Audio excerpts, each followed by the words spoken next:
Hello and welcome to the new episode of Negotiation Nuggets. Looking funny? And rightfully so, time of the year.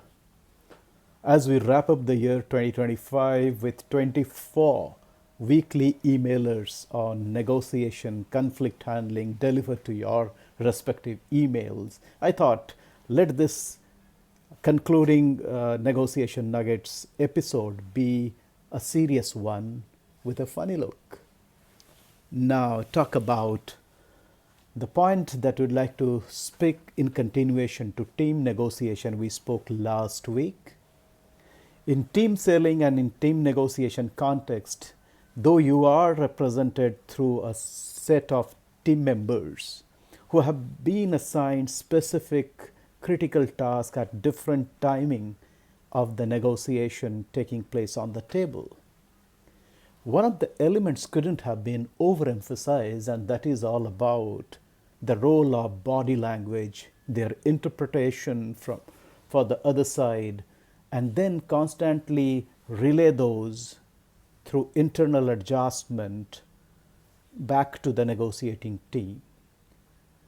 A case in point is the recent summit level talks between Vladimir Putin visit in India with the top leaders. Apparently, there was a bonhomie between the Prime Minister Modi and President Putin.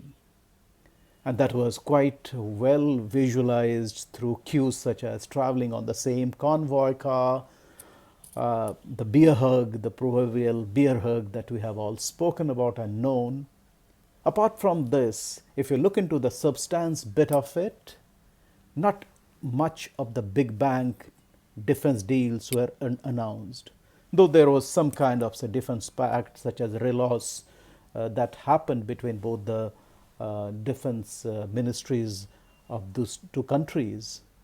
There was still a very strong message that was designed to be imparted back to the Western powers, and that was done well crafted through interpretation of body language and demonstrating that for the entire world.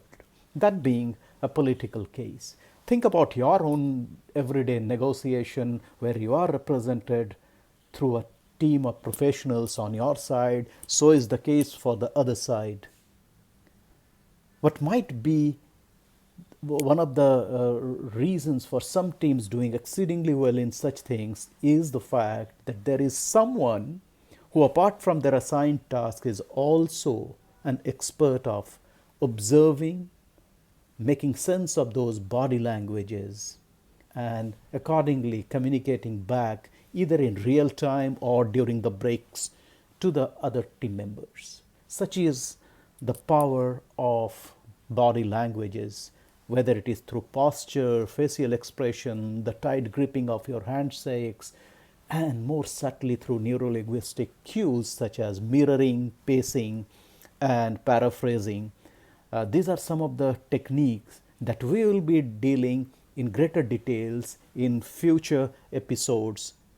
And I thought it is quite apt to conclude 2025 Negotiation Nuggets, this batch, of talking about the relevance of body language, the subtle cues that is so much important, because many a times you would have seen as a senior professional that many of the deal making expressions or the factors are not as much communicated in real terms and vocal words as much is done through the cue, the subtle cues.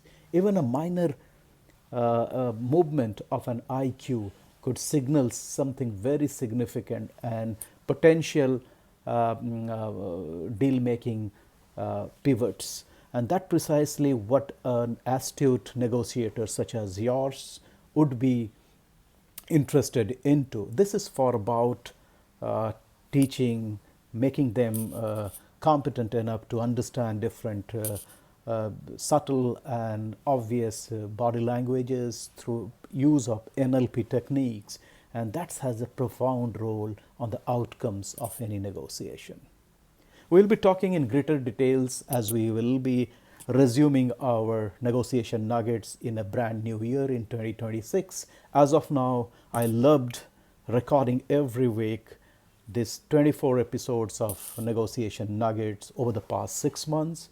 Many of you have given generous feedbacks, comments, and even suggestions to get this where we are today after 24 weekly Negotiation Nuggets emailers sent to your emails. I'm really inspired to drive the next level of negotiation and conflict handling skills in your respective teams. At this point in time, I wish you a kind of, say, rewinding, relaxing back into the new year with fresh energy. Until then, signing off this episode of Negotiation Nuggets. Hopefully, you enjoyed our interactions over the past months, and I hope to see you soon in 2026. Thank you very much.